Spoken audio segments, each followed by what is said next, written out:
ایک گاؤں کے کنارے ایک خوبصورت جھیل تھی۔ جھیل کے پانی میں رنگ برنگے پانی کے چھوٹے چھوٹے حباب رہتے تھے اور گاؤں کے بچے اکثر وہاں کھیلنے آتے تھے۔ ایک دن مینڈک مونو نے سنا کہ جھیل کے اندر ایک چھپا ہوا خزانہ ہے، لیکن وہاں جانا خطرناک ہے کیونکہ جھیل کے پانی میں بڑی مچھلیاں رہتی ہیں۔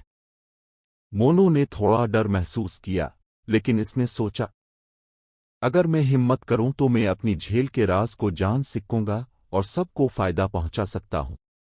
مونو نے گہری سانس لی اور جھیل میں چھلانگ لگا دی۔